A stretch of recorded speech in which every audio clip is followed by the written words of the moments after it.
Ibrahim Boubacar Keïta est à Doha au Qatar. Le chef de l'État est en visite officielle de 72 heures. Accompagné de la première dame et d'une forte délégation, ce voyage présidentiel vise à dynamiser la coopération entre nos deux pays au moment où le président s'entretient avec l'émir du Qatar. Madame Keïta Aminata Maïga, elle visite la Qatar Foundation. Les détails avec nos envoyés spéciaux dans un instant. Ici à Bamako, l'actualité c'est la rentrée parlementaire et c'est Isiaka Sidibé qui est élu pour 5 ans à la tête de l'hémicycle. Le nouveau président de l'Assemblée nationale place son mandat sous le signe de la consolidation de la démocratie. D'autres aspects de cette rentrée parlementaire comme les coulisses, le portrait croisé du Benjamin et du doyen de la 5e législature du Mali ou encore vos impressions sont à retrouver dans cette édition. Vous aurez bien sûr du sport en fin de journal, nos aigles qui prennent part au CHAN 2014 en Afrique du Sud pour se relâcher un peu avant la rencontre de samedi contre les Warriors du Zimbabwe jouent aux touristes. Ils ont visité la célèbre prison de Robert Island, c'est là où fut incarcéré le leader de l'apartheid Nelson Mandela. Bonsoir à tous. Merci de nous avoir choisis pour vous informer et vous avez raison. Bienvenue à la grande édition de l'ERTM. Le président de la République est arrivé ce matin à Doha, au Qatar, pour une visite officielle de 72 heures. Ce voyage présidentiel vise à dynamiser la coopération entre nos deux pays. Le chef de l'État et la forte délégation qui l'accompagne vont rencontrer plusieurs personnalités de ce pays ami du Mali. Dès son arrivée, Ibrahim Boubacar Keïta a eu un tête-à-tête avec l'émir du Qatar. Les précisions à Doha de nos envoyés spéciaux Ibrahima Traoré, Dembawan et Ibrahima Koulibaly au cours de ce journal. Dans son voyage au Qatar, le président de la République est accompagné de son épouse. À peine arrivée, Madame Keïta Aminata Maïga, elle aussi arrivée, est allée visiter la Qatar Foundation. Cette fondation s'occupe de l'éducation, des sciences et du développement communautaire du Qatar. La première dame, par cette visite, compte elle aussi remettre en marche la vieille coopération existante entre nos deux pays. Deïssi Soko, Idrissa Traoré, Dembawan, Brahima Koulibaly sont nos envoyés spéciaux. Ils nous en diront plus dans cette édition. Place de la République, le perchoir de l'Assemblée nationale du Mali a un nouveau locataire. Il s'appelle Isiaka Sidibé. Il a été élu ce matin lors d'une session extraordinaire à l'Assemblée nationale. Le député élu de Koulikoro place son mandat sous le signe de la consolidation de la démocratie. Mamari Kone nous parle de cette rentrée parlementaire. Ils étaient deux candidats pour l'élection au poste de président de l'Assemblée nationale. Isiaka Sidibé, député RPM élu à Koulikoro, et Oumar Marko, député Sadi élu à Kolondjeba. À l'arrivée, Isiaka Sidibé est plébiscité. Pour en arriver là, il a fallu un bureau d'âge présidé par Abdraman Niang, le doyen d'âge, avec à ses côtés les deux plus jeunes députés de l'Assemblée nationale, Amadou Cham et Youssouf Aya. Après lecture de l'arrêt de la Cour constitutionnelle portant proclamation des résultats du second tour des élections législatives, les élus de la nation ont procédé au vote à bulletin secret pour départager les deux postulants au perchoir. À l'issue du vote, Isiaka Sidibé obtient 115 voix contre 11 pour Oumar Mariko. On dénombre 20 bulletins blancs et un bulletin nul. Présider l'Assemblée nationale en ce moment important de l'histoire de notre pays constitue un immense honneur et surtout un redoutable challenge, dira le nouveau président de l'Assemblée nationale. Ce challenge, j'entends le relever avec vous tous, car convaincus que nous sommes tous dépositaires de la souveraineté du peuple malien. Notre peuple nous observe et nous demande un comportement honorable et digne. Notre pays, alhamdulillah, est en train de sortir d'une grave crise grâce au multiple soutien de la communauté internationale, à la bénédiction de nos ancêtres et au génie de notre peuple. Il nous appartient, en tant que porteurs de la souveraineté nationale, de nous inscrire dans cette dynamique de sortie de crise. Dignes représentants du Mali, nous devons servir l'intérêt général, rien d'autre. C'est le moment d'être à l'écoute de notre peuple, de rendre compte à nos mandants. Réconciliation nationale, refondation de l'État, l'Assemblée nationale entend jouer toute sa partition. Nous allons écrire ensemble une nouvelle page de l'histoire, de la longue histoire et riche histoire parlementaire de notre pays. Cette page, nous devons faire en sorte qu'elle soit écrite en lettres d'or dans l'histoire de notre Parlement. Il nous faut œuvrer sans relâche à la réconciliation entre les filles et les fils du Mali, quelle que soit leur appartenance politique, religieuse ou ethnique. Nous devons être l'Assemblée nationale de toutes les Maliennes et de tous les Maliens. Nous devons tous, à ce moment délicat de l'histoire de notre pays, apporter notre contribution à l'œuvre de refondation de notre État. Œuvre entreprise par son Excellence Ibrahim Boubacar Keïta, président de la République du Mali, homme d'État, homme de conviction, homme de défi. En tant que représentant du peuple malien, ensemble, nous veillerons à ce que notre Assemblée ne soit pas une chambre d'enregistrement. Le chef de l'État ne conçoit pas ainsi notre Parlement. Juste après l'élection du président, les élus ont constitué une commission ad hoc chargée de la relecture du règlement intérieur du Parlement. Après quoi, les regards seront tournés vers l'élection des membres du bureau de l'Assemblée nationale et la constitution des groupes et commissions parlementaires.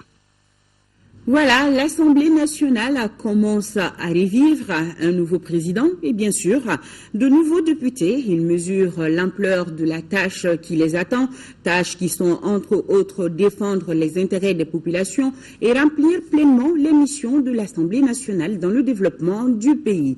Agali Ag Adissa nous amène dans cette assemblée fraîchement mise en place.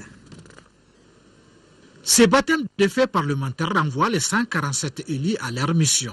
Les nouveaux députés qui se découvrent pour la première fois à l'occasion de cette rentrée mesurent déjà la hauteur de la tâche. Le pays vient de loin, il y a les problèmes de développement économique, social, il y a beaucoup de choses à faire. Donc on sait vraiment qu'il y a des problèmes à résoudre sur toute la ligne. Nous sommes dans cette logique de poursuivre le projet de société du président Ibrahim Boubacar Keïta pour les 5 années à venir. Avec une élection à plus de 115 voix, ça veut dire qu'il y a une unanimité autour de ce président. Et je suis très content aujourd'hui d'être là pour aussi élire le nouveau président de l'Assemblée nationale du Mali, n'est-ce pas, et prions Dieu que durant ces 5 ans, que le Mali soit apaisé. Des préoccupations qui cadrent bien avec les attentes des populations. C'est des députés qui sont issus du peuple malien et en principe, individuellement, ils connaissent la préoccupation de ce peuple-là. Et je pense qu'aucun député ne va se comporter de telle sorte que ses électeurs soient dessus de lui. Ce que j'attends de nos honorables députés, qui nous apportent la stabilité et la paix dans notre pays et surtout l'emploi des jeunes. Tous les Maliens attendent cette rentrée parlementaire parce que tout est bloqué. L'élection de Issaka Sidibé au poste de président de l'Assemblée nationale est une récompense. La récompense de la compétence, la récompense du mérite. Les nouveaux occupants de l'hémicycle ont besoin d'un personnel qualifié pour combler les attentes. Nous attendons que cette nouvelle équipe adopte un cadre juridique qui puisse vraiment permettre au travail de l'Assemblée nationale de travailler dans des conditions meilleures, de travailler, de sortir de la précarité.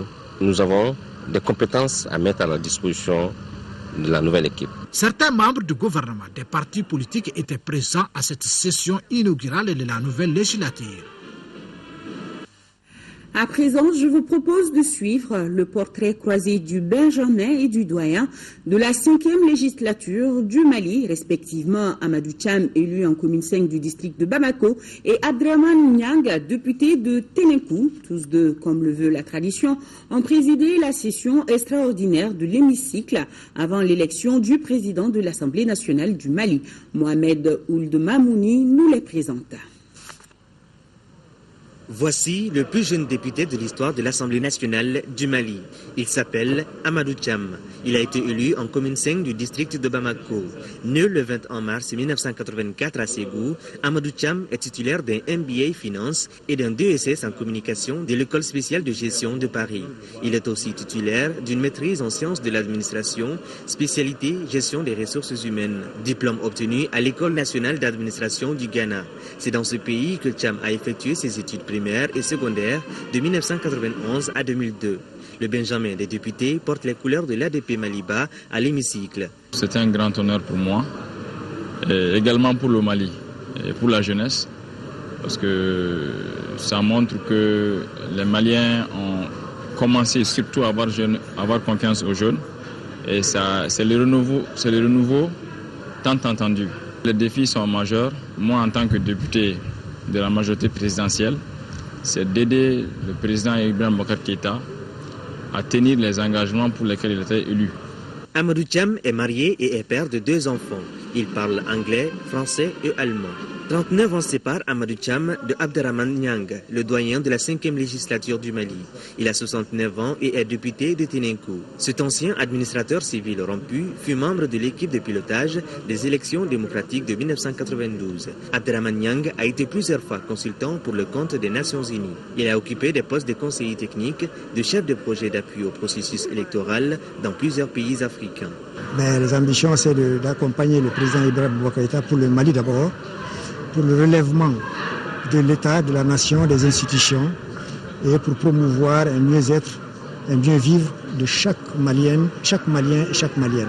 Nous serons toujours à côté des jeunes pour leur préparer la montée là où nous sommes aujourd'hui. Signalons que ce sont le Benjamin et le doyen de l'hémicycle qui faisaient partie de ceux qui ont présidé la session extraordinaire de l'Assemblée nationale avant l'élection de son président. Faisons maintenant une incursion dans les coulisses de cette rentrée parlementaire, de la découverte de la salle Modibo Keïta à celle de ses collègues députés, en passant par celle des portes dérobées de l'hémicycle. Tout un monde à découvrir pour ces nouveaux venus. Nos reporters Amadou Sankaré et Sidi Modibo Dambélé ont promené leurs caméras dans les coins et recoins de l'hémicycle. Voilà ce qu'ils nous rapportent. Cette rentrée parlementaire sonne pour les nouveaux députés comme le premier jour d'un élève à l'école. Où aller? Qu'est-ce qu'il faut faire? Voilà autant de questions que certains élus se posent une fois dans l'enceinte de l'Assemblée nationale. Pour la plupart des députés, porter l'écharpe n'est pas chose facile et il faut se faire le plus souvent assister par certains collègues ou le service du protocole de l'hémicycle. Pour cet événement, la salle Modibo Keïta a affiché le plein et pour y accéder, il fallait souvent donner de la voix.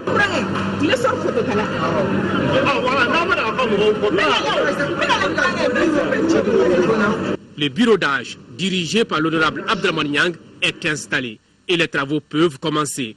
La proclamation des résultats du vote donne le fauteuil de l'hémicycle à Ishaka Sidibé.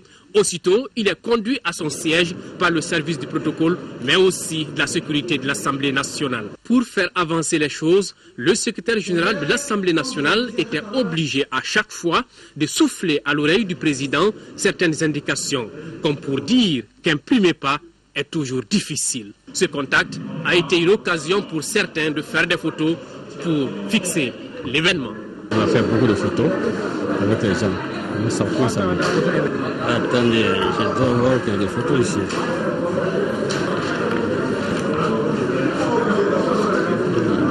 Je suis avec les collègues. Ah oui, c'est joli. Très belle photo. À présent, cette question. Quelle est la bonne manière de porter l'écharpe? L'écharpe est cette bande aux couleurs du Mali, se portant d'une épaule à la hanche. Notez qu'elle est différemment portée par les députés, les consuls nationaux, les élus locaux et les membres de la Cour constitutionnelle. À l'occasion de la rentrée solennelle des 5e législatures, Lamine Tchekoura Koulibaly attire l'attention sur la nécessité d'harmoniser le port de l'écharpe qui n'est pas le drapeau. Faut-il porter l'écharpe sur l'épaule droite avec la bande rouge près du cou ou la bande verte au col, la rouge tombant alors sur l'épaule? Les deux pratiques sont courantes, créant la confusion même dans l'esprit de certains de ceux-là qui l'arborent lors des cérémonies.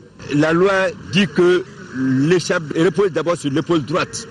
Le vert est du côté du bras, l'or au milieu et le rouge vient vers le cou. On doit porter l'écharpe en considérant le cou comme étant le mât, et donc vert, or, rouge. Mais si on porte en l'envers, ça veut dire qu'on a le drapeau guinéen. Vous prenez par exemple le drapeau français, c'est le bleu, blanc, rouge. Vous voyez bien que le bleu c'est du côté du mât. Donc c'est le cou qui représente le mât. Il y a une querelle de col. Cette querelle porte sur le mât. D'aucuns pensent que le cou représente le mât du drapeau. Alors si on considère le cou comme étant le mât du drapeau, il est certain que le vert serait collé au cou. La Cour constitutionnelle voit le port du drapeau dans ce sens. L'Assemblée nationale également porte les mêmes écharpes, mais dans une disposition différente. En considérant comme c'était le pôle qui est le mât du drapeau, il s'agit maintenant de s'entendre. Il faut qu'il y ait une décision politique commune. Il appartiendra à l'autorité souveraine de prendre une décision dans ce sens. L'écharpe n'est pourtant pas le drapeau. L'écharpe, c'est une bande.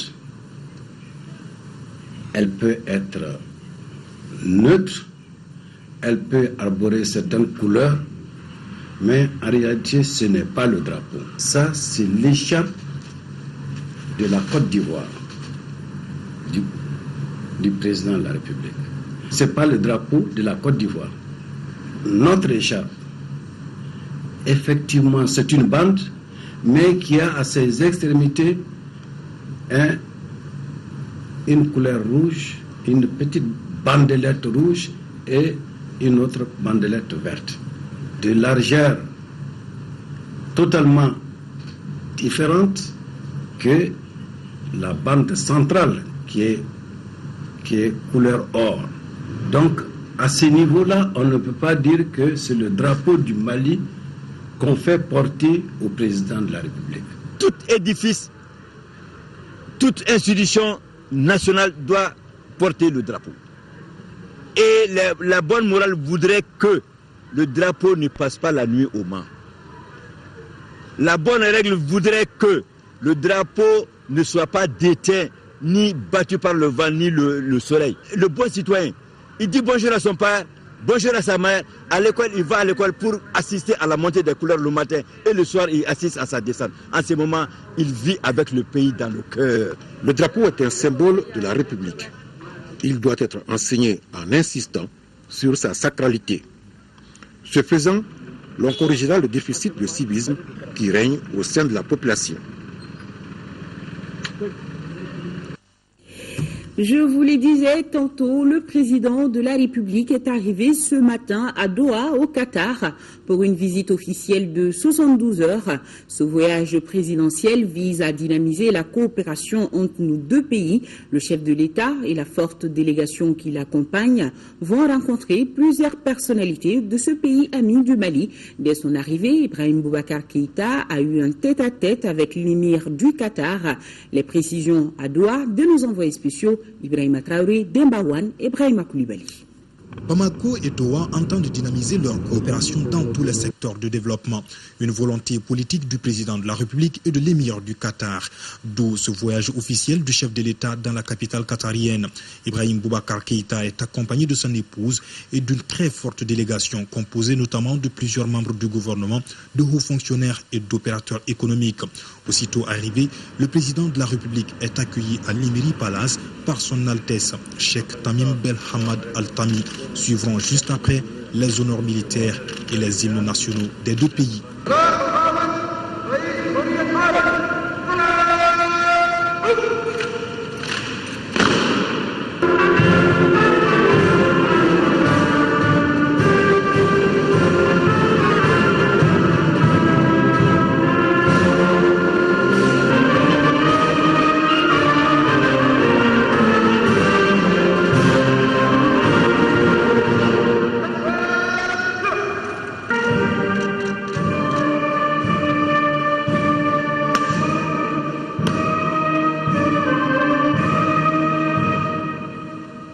Les deux chefs d'État ont eu ensuite un entretien en tête-à-tête élargi aux délégations des deux pays.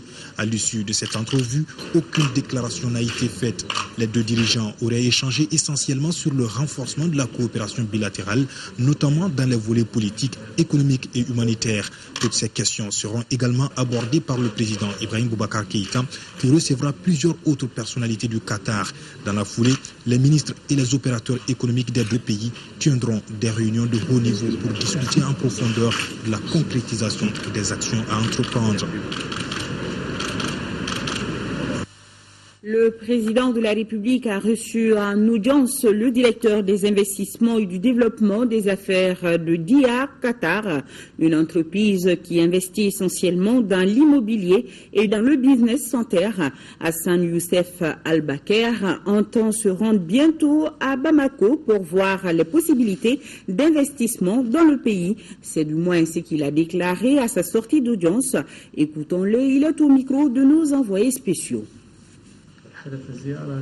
L'objet de la visite, c'est d'abord transmettre nos salutations à M. le Président de la République, mais aussi voir avec lui les possibilités d'une coopération dans le domaine de l'hôtellerie et du foncier, de l'immobilier. Nous sommes en train d'explorer les différents domaines de coopération avec le Mali. Et d'ici là, déjà, je peux vous dire que nous sommes dans l'attente de propositions de la partie malienne, mais aussi une mission qu'on va dépêcher d'ici dans les meilleurs délais afin de se rendre auprès des autorités maliennes, voir de visu les différents sites, les différentes possibilités, afin que cette coopération puisse être enclenchée. Nous sommes essentiellement dédiés à la construction de grandes œuvres, comme on dit, dans le domaine de l'hôtellerie, des grands hôtels, des logements, mais aussi ce que nous appelons les business centers. Tout ça, ça entre dans le cadre de nos activités.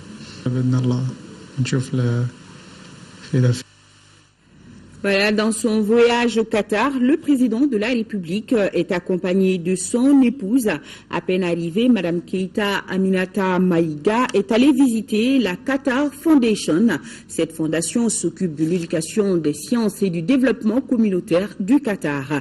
La première dame, par cette visite, compte elle aussi remettre en marche la vieille coopération existante entre nos deux pays. Ndei Sissoko, Idrissa Traoré, Dembawan, Brahima Koulibaly sont nos envoyés spéciaux. La Fondation pour l'éducation, les sciences et le développement communautaire du Qatar est une organisation fondée en 1995 par l'émir. Guidée par le principe que la plus grande ressource d'une nation est le potentiel de son peuple, la Fondation du Qatar vise à développer ce potentiel à travers l'éducation, la recherche et le bien-être de la communauté. Dirigée par son Altesse Sheikha Moussa bint Nasser, épouse de l'émir, cette fondation s'est ouverte à l'extérieur afin de renforcer sa visibilité sur la scène internationale. Elle a notamment financé la formation de plus de 2 millions d'enfants en situation difficile dans 22 pays. Quant à sa coopération avec le Mali, elle est encore à l'état embryonnaire. Et c'est pour développer cette coopération que l'épouse du président de la République s'est rendue à la fondation. Keïta Aminata Maïga a trouvé sur place des oreilles attentives. Il s'agissait de faire le point de la mise en œuvre des différents accords signés entre les deux parties et de les actualiser en tenant compte des réalités du pays. Car, pour Mme Keïta, dans les différents projets, il faudra tenir compte en priorité du bien-être des femmes et des enfants du Mali. La démarche a été fort bien appréciée par les responsables de la Fondation. Investir pour pouvoir financer, bien sûr, toutes les actions humanitaires sur le territoire malien. Deuxième chose, on a parlé de l'éducation pour tous et il était présent avec moi, mon collègue chargé du dossier. On a parlé aussi du mouvement associatif ou bien des ONG, soit au Mali, soit au Qatar, et puis on a parlé des relations peut-être dans l'avenir bilatérales entre ces ONG. Et on a parlé aussi d'une rencontre avec les concernés, les ministres qui sont concernés par cette convention, pour réactiver cette convention et aussi sa mise en œuvre. Bon, l'aide de la première dame va être très précieuse parce qu'elle va renforcer et aider à ce que cette mise en œuvre sera palpable et concrète. Près de 2 millions d'euros attendent donc des nouveaux projets maliens qui pourraient intéresser la Fondation. Mais déjà, la construction des centres de fabrique de bijoux, d'un centre de préservation des manuscrits et l'appui des micro-projets en faveur des femmes sont des volets qui pourront être réalisés. Une présentation en images et en miniature a permis à l'épouse du chef de l'État d'en savoir plus sur les infrastructures de la Fondation du Qatar. Keïta Aminata Maïga a signé le livre d'or de la structure et invité ses interlocuteurs à venir au Mali. En guise d'acceptation, ils lui ont remis un cadeau qui symbolise le pilier de la Fondation, un arbre à plusieurs branches, comme pour marquer un nouveau départ de la coopération entre le Mali et le Qatar. D'autres informations sur ce voyage présidentiel dans nos prochaines éditions. A signalé également que le Conseil de sécurité des Nations Unies a tenu ce jeudi 6 janvier 2014 à New York une rencontre spéciale pour faire le point sur la situation au Mali, une séance au cours de laquelle le représentant permanent du Mali auprès de l'ONU, M. Sékou Kassé, a souligné l'engagement du gouvernement à restaurer la cohabitation et le vivre ensemble entre populations des régions du Nord d'une part et entre les populations du Sud d'autre part. Il a rappelé que le gouvernement du Mali avait élaboré et validé avec la MINUSMA les éléments d'une feuille de route de sortie des crises dont l'un des points prévoit le démarrage prochain des pourparlers de paix inclusifs. Les 23 et 24 janvier 2014 se tiendra au CICB le forum sur la corruption et la lutte contre la délinquance financière sous la présidence du Premier ministre Oumar Tatamli.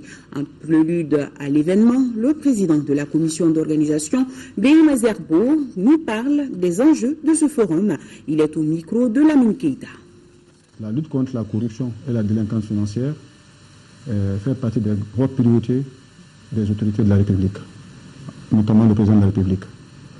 En réponse à la volonté présidentielle, le Premier ministre a donné des instructions pour l'organisation d'un forum sur la corruption et la délinquance financière. Et il faut dire quand même l'origine de ce forum, parce que par le passé, en 2008, il y a eu les états généraux de la corruption. Mais l'application des états généraux a posé problème, parce qu'à ce jour, la corruption continue de grimper. En même temps, le taux de mise en œuvre du plan d'action qui a été fait dans ce cadre-là est très faible. Devant une telle insuffisance, les autorités ont décidé de relancer un peu cette lutte-là. Et d'abord, nous allons essayer de comprendre pourquoi le plan d'action n'a pas été mis en œuvre comme prévu. Ensuite, comme il s'agit de la corruption, ça ne se limite pas simplement à ce plan d'action. Donc, d'abord, le plan d'action, il sera amendé par le forum. En même temps, nous ferons en sorte que d'autres aspects qui sont en fait des mesures d'accompagnement de cette lutte-là soient envisagés. Je vais parler de la transparence, et la disposition de transparence qui sera discutée lors de ce forum. Je vais parler également du projet de loi contre l'enrichissement illicite. Tout ça font partie des sujets à débattre lors de ce forum. Demain, jeudi également, sera ouvert ici à Bamako la journée nationale de la prospective. Le thème retenu pour cette journée est la prise en compte du long terme pour une gestion efficace du développement. En prélude à l'événement, le ministre du Plan et de la prospective, Cheikh Nasseini Amadi Diawara, nous parle ici des thèmes qui seront développés. Il est au micro de Nando Dambeli. Le Mali a déjà utiliser la perspective par le passé. La vision a été adoptée par le gouvernement. Il y a eu beaucoup de décisions pour l'opérationnalisation de cette vision. Mais de l'avis de plusieurs observateurs, le Mali ne s'en est pas servi de manière optimale. Donc la perspective peut servir dans la gestion de la sortie de crise. Il y a un certain nombre de panels qui sont prévus. Il y a Le premier qui sera sur les défis et les enjeux de la prospective. Et la prospective dans un contexte de mondialisation et post-crise, comme au Mali ici. Le deuxième panel va porter sur la présentation de Mali 2025. Le troisième panel qui est basé sur comment passer de la vision à l'opérationnalisation de la vision. La dernière session, quatrième, va porter sur les témoignages. Comme résultat au terme de la journée, ce que nous attendons, c'est bien sûr beaucoup de recommandations, pour sensibiliser tous les acteurs sur l'utilité de la prospective, et ensuite avoir une feuille de route pour mettre à jour la vision Mali 2025, se donner cette fois-ci les moyens de mettre en œuvre la vision. On veut sortir avec une idée précise du contenu que nous menons à cet exercice. Toutes nos excuses pour la qualité du son de ce téléman. Sur un tout autre plan, le ministre de l'Environnement et de l'Assainissement a animé hier une conférence de presse sur la problématique globale de l'environnement au Mali. Par cette rencontre, Ousmane Agrissa informe les journalistes sur la nouvelle politique nationale de l'assainissement. Youssouf Diakité. Le ministre de l'Environnement et de l'Assainissement s'adresse à la presse. C'est pour faire le point de l'assainissement et particulièrement le programme d'urgence d'assainissement de la ville de Bamako, lancé par le gouvernement du Mali il y a quelques mois. Les journalistes ont tout naturellement posé des questions sur le mécanisme de ramassage des ordures et le montant alloué pour la cause. Son Excellence, Monsieur le Premier ministre, a mis une enveloppe d'environ 1 milliard de francs CFA à notre disposition pour conduire ce programme d'urgence. Et des délais avaient été fixés au départ. Le programme était lancé le 7 octobre et devait s'achever au 31 janvier 2014. Aujourd'hui, si on fait le constat, c'est clair qu'il n'est pas encore bouclé, mais je pense qu'il y a des raisons à cela, des raisons qui doivent être sues et comprises. La loi étant la loi, on nous a fait comprendre qu'un marché d'1 milliard environ ne peut pas être passé gré à gré. Les procédures de passation des marchés publics en la matière ne l'autorisent pas. Donc après avoir fixé le délai, nous étions obligés de suivre la procédure de passation des marchés publics. Nous restons convaincus des missions qui nous attendent en matière d'assainissement. C'est pourquoi nous demandons l'implication de tous les acteurs, singulièrement la presse, en vue de gagner définitivement le combat de la sensibilisation et de l'information pour un cadre de vie meilleur au profit des populations, a conclu le ministre. Démarrage ce matin des travaux du séminaire international sur la gestion des organes de gestion des élections, initié par le réseau des compétences électorales francophones. Le séminaire regroupe pour 2 jours les délégués des pays membres du réseau. Reportage Nando Dambeli. Ce séminaire d'échange est la suite logique de la 2e Assemblée générale ordinaire du réseau des compétences électorales francophones. Il a pour objectif de consolider et de professionnaliser les organes de gestion des élections dans l'espace francophone. Chaque organe a besoin de se renouveler, a besoin de capitaliser sur ses acquis pour continuer à être performant. Les travaux consistent en des études de cas, ce qui permet aux uns et aux autres de partager leurs propres expériences. Si on est là aujourd'hui pour l'échange d'expériences, pour savoir comment ça se passe aussi ailleurs, dans d'autres pays africains francophones. Donc, je suis vraiment ravie d'être ici aujourd'hui pour pouvoir aussi échanger l'expérience qu'on a à Madagascar. L'autonomie et l'indépendance des organes de gestion des élections OGE ont été les choux gras des débats, occasion pour les participants d'interpeller les décideurs sur cette problématique. Sans volonté politique, l'OGE ne peut pas être indépendant. Je m'explique. Voyez-vous, l'autonomie, même si cette autonomie de gestion ou l'autonomie financière, si elle est accordée par le législateur, mais l'OGE n'a pas ses propres fonds. Il faut que cet argent-là vous soit octroyé. Si la volonté politique manque, on ne mettra pas à votre disposition au moment opportun ces ressources. dans votre autonomie ne servent à rien. Les travaux qui prendront fin demain seront sanctionnés par des recommandations adressées à qui de droit. Nouvelle de nos régions, direction Ségou, la section Myria, Mouvement pour l'indépendance. La Renaissance africaine a tenu ce dimanche sa conférence régionale des sections. La correspondance de Kandisila.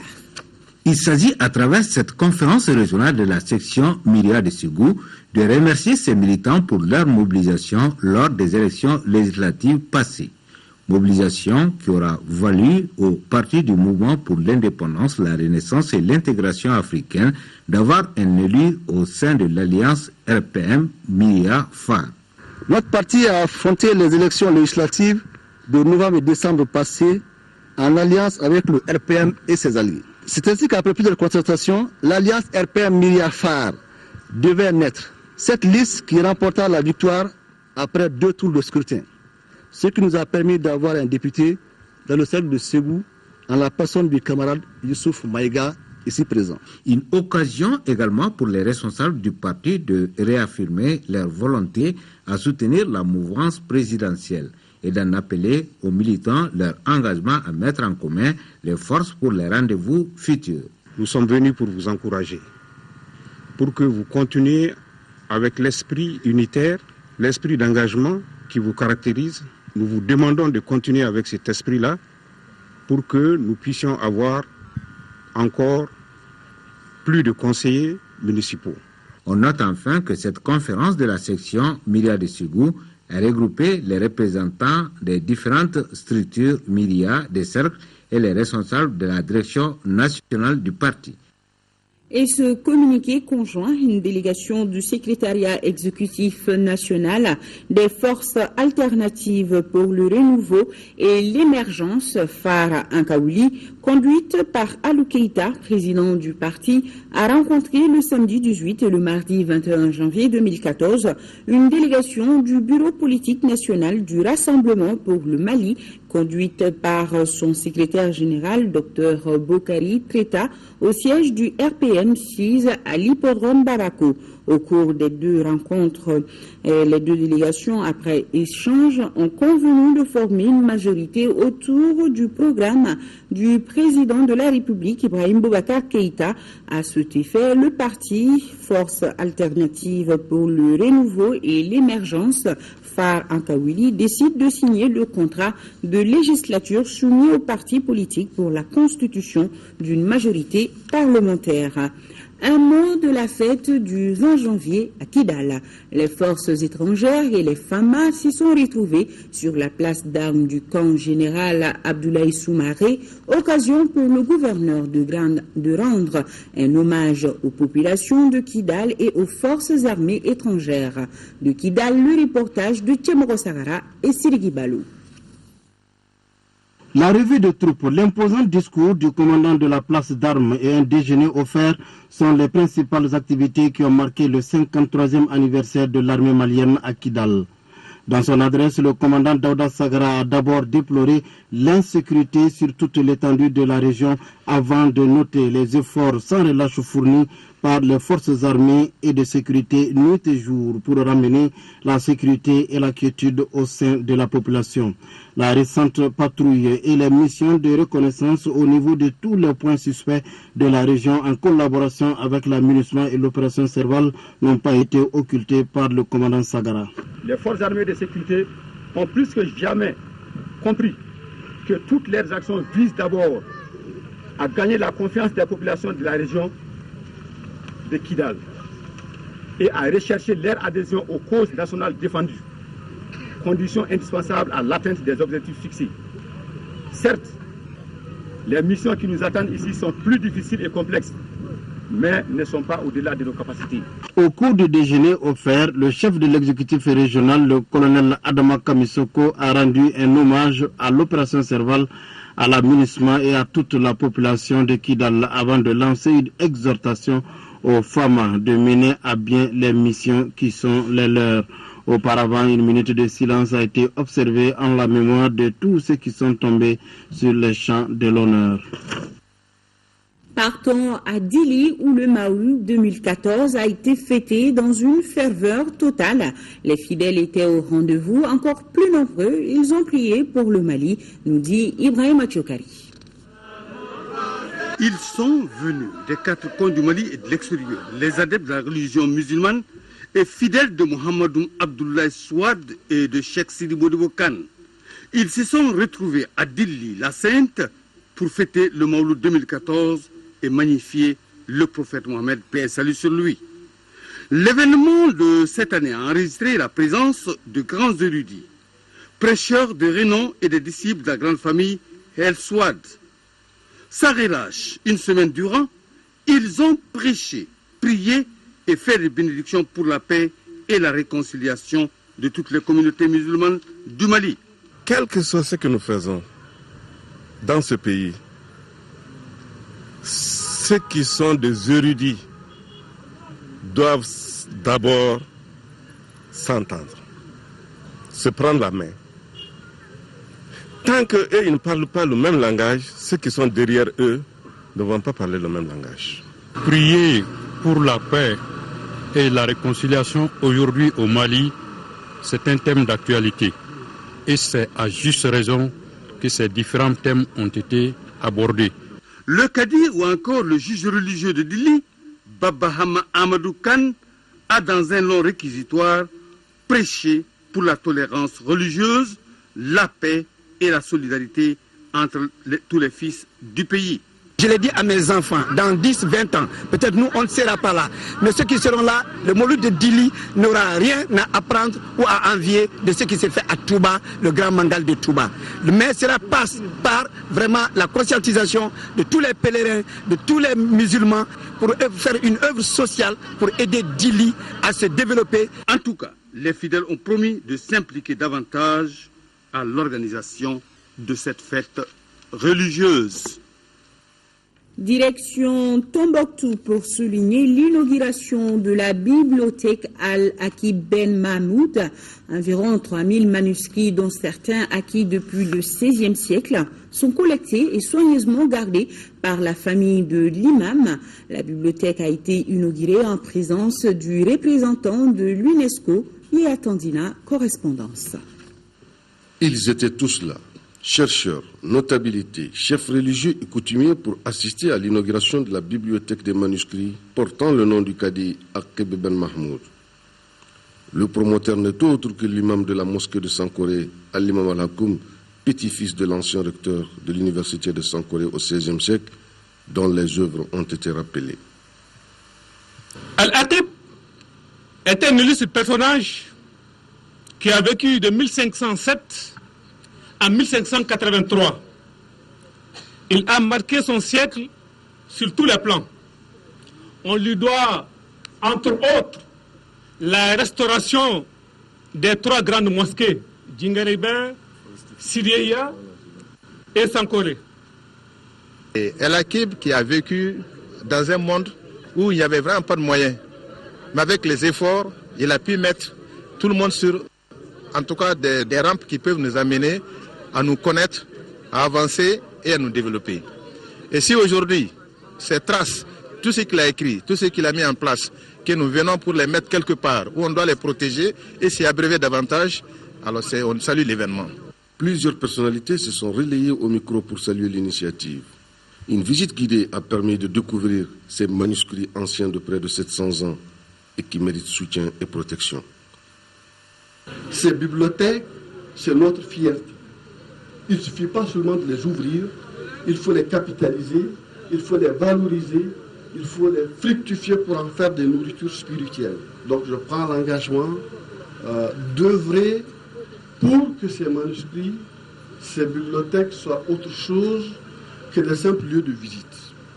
Les organisateurs ont mis à profit le Maouloud pour inaugurer cet édifice culturel et procéder à la pose de la première pierre du complexe qui doit abriter la bibliothèque et l'école coranique. Restons à Tombouctou pour parler de la fête du Maouloud. Nos envoyés spéciaux Aoué Touré et Cherfi Moulay ont recueilli quelques réactions de fidèles. Écoutons-les. Parce qu'on n'a pas pu faire le Maouloud d'ici. Aujourd'hui, Dieu merci, on a très bien fêté. Je suis très contente d'être là ce soir. Ça montre qu'il y a la paix chez nous et on espère que l'année prochaine trouvera qu'il y ait plus de paix au Mali. Moi, j'ai eu à faire des bénédictions pour tout le Mali. Que la paix revienne. Nous sommes actuellement vraiment en paix et on souhaite que ça s'augmente. Très bien, même on est en bonne santé, on a la paix. On a besoin aussi de la paix toujours. Il n'y a pas quelque chose aussi mieux que la paix. La paix n'a pas de prix. Vraiment, on est très content. C'est comme lorsque le président français est venu. Tout Tombouctou est content. Que ça continue comme ça, on est très heureux. La fête était extraordinaire. D'autant plus que nous avons reçu vraiment nos parents, nos amis, nos collègues qui nous ont quittés depuis longtemps. Donc vraiment, cette année, c'était extraordinaire, vraiment. Aujourd'hui, Tombouctou a retrouvé ses anciennes habitudes. L'année dernière, ce n'était pas comme ça. Il y avait des étrangers qui étaient là. Aujourd'hui, vraiment, Dieu merci. Alhamdulillah. Que Dieu nous montre l'année prochaine. Il n'y a pas de blanc à Tombouctou, il n'y a pas de noir. Tout le monde est blanc, tout le monde est noir. Aujourd'hui, les frères sont retrouvés. Grâce à Dieu, grâce à l'effort du gouvernement et nos amis, l'AMISMA, et le CERVAL, et la CEDEAO et l'Union africaine. Aujourd'hui, tout le monde doit remercier Dieu, alhamdoulilah. Ce qui était impossible l'année passée, aujourd'hui, tout le monde s'est retrouvé. On a fêté le Mawlud. Chacun est parti chez son voisin, et chez son cousin, et chez son frère. Alhamdulillah, l'eau est retournée dans sa source d'origine. On espère qu'il y aura la paix totale suivant les bénédictions que nous avons eu à faire à Tombouctou et ailleurs. Content que ça continue toujours. Voilà la fête de Mawlud qui fit très belle à Tombouctou. En deuxième région, le RTM et l'UNICEF travaillent ensemble pour un changement positif de comportement du monde rural. Après Ouélé-Sébougou, dans le cercle de Kati, la radio rurale vient d'animer une émission publique dans le village de Tchetigila, dans le cercle de Kouloukoro. L'émission portait sur les avantages de l'allaitement maternel. Le point, c'est avec Seydou Traori. C'est une autre manière pour la radio rurale du Mali et son partenaire UNICEF de se rapprocher davantage du monde rural. Il s'agit de faire participer les communautés rurales aux thématiques qui peuvent apporter un changement de comportement. La technique utilisée ici est l'émission publique. Par ce genre radiophonique, les populations réfléchissent sur un thème. Par exemple, pour le cas de Tchetigila, les avantages de l'allaitement maternel étaient au centre des échanges. Dans une énigme, les intervenants sont appelés à déchiffrer le contenu du message. Une série de questions intercalées par le folklore permet aux membres du jury désignés dans la localité de choisir 4 vainqueurs qui se sont distingués à travers des meilleures réponses. Le partenaire UNICEF, qui appuie financièrement l'émission, apporte des cadeaux aux heureux gagnants, de quoi valoriser la radio rurale du Mali auprès de ses auditeurs. Nous avons programmé de faire des émissions publiques de micro-programmes dans toutes les stations régionales, dans toutes les régions du Mali, de Kidal à Kaï. Il faut approcher l'auditeur, il faut aller chez lui. Et le meilleur moyen de communiquer, le meilleur moyen de passer les messages, c'est la participation. C'est ce que nous on fait à la radio rurale. Cette émission réalisée à Tchetigila dans la commune rurale du Méguétan a été aussi une occasion pour l'équipe d'animation de la radio rurale et celle de l'ORTEM Koulikro de tester leur capacité à satisfaire les goûts et les désirs de leur auditoire. Avec l'ambition de toucher les populations de Kaï à Kidal, l'émission publique de la radio rurale du Mali peut, si elle est accompagnée des partenaires, valoriser les changements en apportant des réponses pertinentes aux différents besoins. Voilà le RTM pour un changement de comportement. De la culture à présent, un peu de musique. Je vous amène dans l'univers de l'artiste musicien Salif Keïta qui a donné une conférence de presse hier après-midi. L'objectif de cette rencontre était de présenter aux journalistes ses vœux et dévoiler ses nouvelles activités professionnelles. Il a également fait un tour d'horizon de sa carrière musicale commencée à la fin des années 60. Modibo Souaré a assisté à ce point de presse, son compte rendu. Nous sommes à quelques encablures du centre-ville de Bamako, jouxtant la localité de Kalabankoro. Ici, la nature est généreuse et elle borde le majestueux fleuve Djoliba. Et c'est là, sur cette île baptisée Tchataland, que la mégastar internationale du Mali, Salif Keïta, a invité la presse. Pas pour une partie musicale, mais pour ses traditionnels vœux de nouvel an à l'endroit des hommes de médias. La politesse veut que je souhaite bonne et heureuse année 2014 aux fans et aux bélomanes, même si ceux qui ne supportent pas le Salif Keita. La rencontre se passe sur cette île, partie intégrante du riche patrimoine de Salif Keita depuis quelques années. Le temps d'une randonnée sur le fleuve et l'artiste nous lève un coin du voile sur ses activités, ses projets et ses ambitions. Je crois qu'il est temps que je prenne quand même un repos. Je dois quand même laisser la place aux jeunes générations. Ça fait 40 ans que je suis dans ce métier. Alors. Nous sommes en train de parler, de parler pour que les musiciens se retrouvent dans la même association. Notre souhait, c'est d'être ensemble et lutter pour la même cause.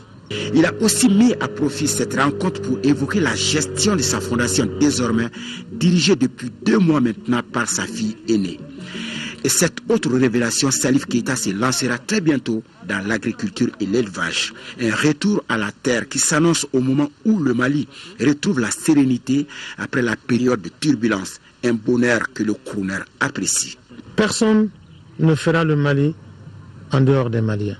Et pour mieux le faire, il faut qu'on s'unisse, qu'on se donne la main, qu'on oublie tout ce qui s'est passé et que le Mali soit une famille plus qu'à jamais unie. Moi, en tant qu'artiste, je serais fier de jouer à Gundam, de jouer à Kidal, de jouer à Tissalit. Et j'aime le Mali dans sa diversité culturelle. En attendant d'autres retrouvailles avec la presse, le prochain cap musical de Salif Keita, cette fois-ci avec ses fans, sera le festival sur le Niger à Ségou dans quelques jours. Merci Modibo. La page sport de cette édition avec d'abord la visite des Aigles déjà qualifiés pour les quarts de finale du CHAN Afrique du Sud 2014 à Robben Island. C'est sur cette célèbre île que le leader de l'apartheid, Nelson Mandela, était incarcéré. Isaac Tunou était de la visite. Avant le match de quart de finale contre le Zimbabwe, les Aigles du Mali observent ce mardi un repos. Une occasion pour l'équipe de visiter Robben Island où Mandela a été incarcéré. Au dit des responsables du groupe, cela permettra aux Aigles d'évacuer leur stress. La visite de Robben Island aujourd'hui s'inscrit par le fait qu'aujourd'hui aussi c'était une opportunité pour nous aussi, Maliens qui avons beaucoup combattu pour la cause de l'ANC, même étant scolaire, d'aller un peu sur les traces effectivement d'une icône d'Afrique qui est Nelson Mandela, et c'est l'occasion de lui rendre hommage et de lui souhaiter que la terre lui soit légère, dans le souci de décompresser et de mieux entamer cette quart de finale qu'effectivement nous avions mis cette accession d'oxygénation pour pouvoir effectivement se détendre un peu. Mais vous savez, les jeunes aujourd'hui, je peux rassurer le public que les jeunes sont déterminés vraiment effectivement à gagner cette bataille difficile qui nous attend samedi prochain. Au cours de cette excursion, les Aigles locaux qui ont effectué le déplacement à bord d'une ferry ont pu visiter la prison dans laquelle Madiba a été incarcéré avant de constater les visu dans quelles conditions ces héros de la liberté dormaient. L'équipe s'est aussi transportée sur le site de carrière où Mandela avait été forcé à travailler. C'est après 3 heures de visite et de voyage que l'équipe a rejoint son hôtel. Les nôtres reprennent ce mercredi les entraînements pour faire face au quart de finale samedi. Voilà, pour rappel, les Aigles seront face samedi aux Warriors du Zimbabwe. Et aujourd'hui, la 3e journée du groupe D a pris fin. Le Gabon et la République démocratique du Congo se sont qualifiés devant la Mauritanie et le Burundi au quart de finale. Résumé des 2 matchs avec Diarra Konaté. Les Simba de la RD Congo se qualifient au quart de finale en battant le Burundi 2-1. Ce sont les Burundais qui ont ouvert la marque à la 14e minute par Djigumona Sulemani. La RD Congo va donc réagir après un pénalty raté par Jean-Marc Mundele. Le même joueur se bat pour mettre 2 fois la balle au fond des filets. 2-1, score final. Au même moment, la Mauritanie se battait pour sa première victoire en une phase finale de la compétition de la CAF face au Gabon. Après le nul 1-1 à la pause, les Gabonais vont tuer tout suspense avec 3 autres buts. 4-2, c'est le score final. Le tableau des quarts de finale est connu. Mali-Zimbabwe, Maroc-Nigeria, Gabon-Libye et Ghana-RD Congo. Voilà, ce journal est terminé. Merci de votre aimable attention. Grand merci à nos téléspectateurs de l'Angola. Tout de suite, les nouvelles du temps. Demain, je serai là pour les éditions du soir et celles du matin seront une présentation de Mohamed Touré. Bonsoir et bonne suite de programme sur le RTM.